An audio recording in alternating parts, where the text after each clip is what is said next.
नहीं बदलो चाहे कौन को कौन चाहिए मांग कुछ बना मैं बदलो चाहे ना कुछ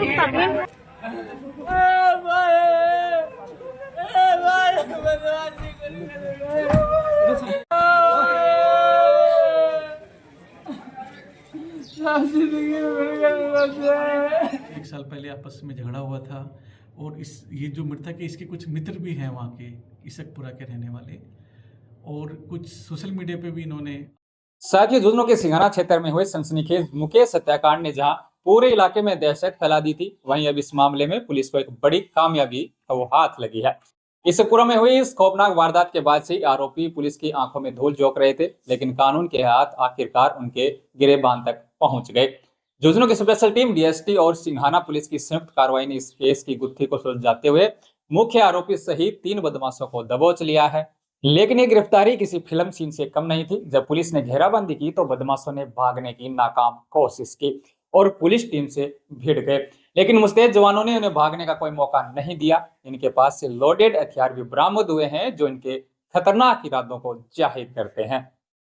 इसके अलावा आपको बता दें कि पकड़े गए आरोपियों में मुख्य साजिशकर्ता यानी विजय कुमार निवासी इसकपुरा, इसे सीकर के पास से दबोचा गया है। इसके साथ ही वारदात में शामिल अजीत निवासी नांदोवाली बावड़ी और सोमवीर निवासी बोडन को भी गिरफ्तार है वो किया गया है। भारी सुरक्षा के बीच आरोपियों को सिंघाना अस्पताल ले जाया गया, जहां सीआई सुगन सिंह और भारी पुलिस बल की मौजूदगी में आगे की कानूनी प्रक्रिया है वो पूरी की जा रही है।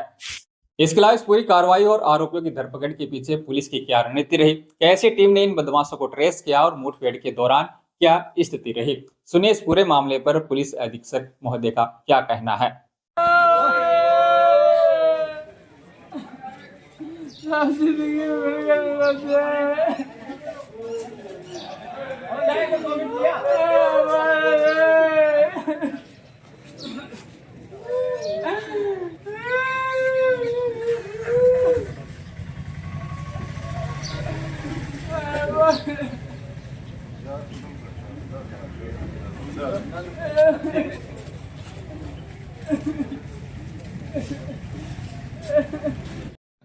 देखिए, जैसा आप लोग सब जानते हो कि 3 तारीख को सिंघाना जो हमारा थाना है उसका एक गांव है इसकपुरा, वहाँ पे एक मर्डर की वारदात हुई थी जिसमें मुकेश नाम के व्यक्ति को गोली मारकर उसकी हत्या कर दी गई थी।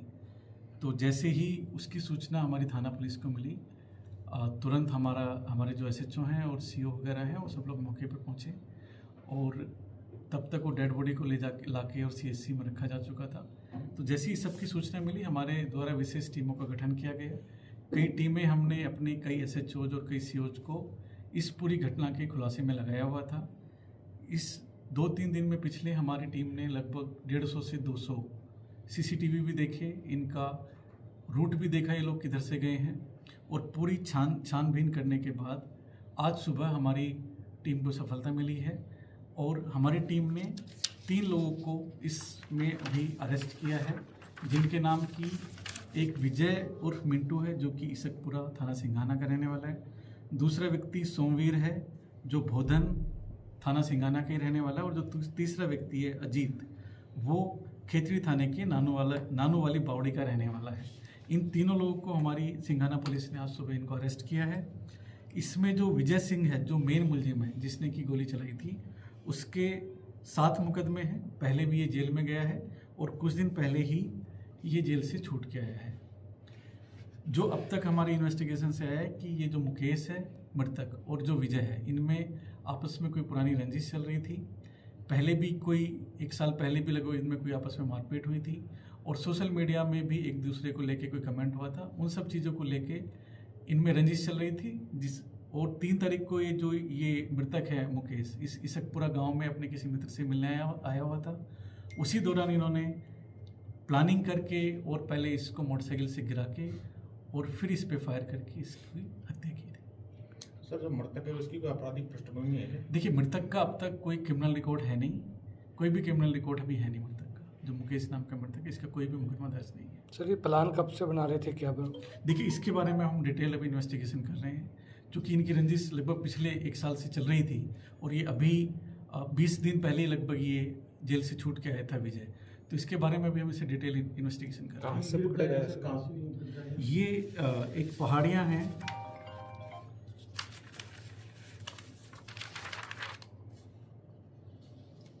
एक गांव है पास में ही, लगभग 10 किलोमीटर है वहाँ से, इसकपुरा से भैसावता कला, वहाँ की पहाड़ियों से इनकी गिरफ्तारी की है। ये वहीं पे फरारी काट रहे थे क्या? ये अलग अलग जगह फरारी काट रहे थे। ये लगातार इधर उधर इनका जाना हो रहा था, नीम का थाना की तरफ भी था, सिकर की तरफ भी था। तो ये लोग छुपते घूम रहे थे। हमारी टीमें लगातार कैमरे वगैरह देख के इनकी लोकेशंस ट्रेस कर रहे थे। आज सुबह हमने यहाँ पे इनको इस जगह से गिरफ्तार सर किया। रंजिश किस बात को लेकर थी इनकी? वैसे रंजिश मैं वही कह रहा हूँ कि इनकी कोई मारपीट हुई थी 1 साल पहले, आपस में झगड़ा हुआ था। और ये जो मृतक है इसके कुछ मित्र भी हैं वहाँ के, इसकपुरा के रहने वाले, और कुछ सोशल मीडिया पे भी इन्होंने आपस में कमेंटबाजी की थी।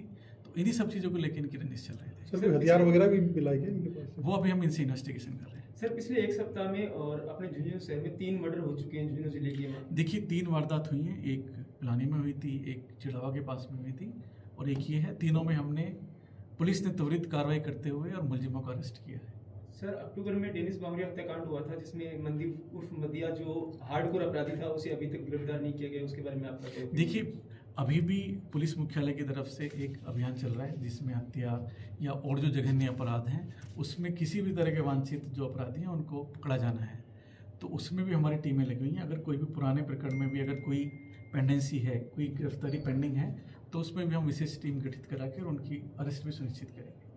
सर झुंझुनू के अंदर काफी आपराधिक जो घटनाएं सामने आ रही हैं, ऐसी स्थिति में आप युवाओं को कुछ संदेश देना? देखिए मैं युवाओं को यही कहना चाहूँगा कि आप किसी भी व्यक्ति को, किसी भी असामाजिक तत्व को या किसी भी अपराधी को फॉलो ना करें, उससे कोई भी गलत प्रेरणा ना लें।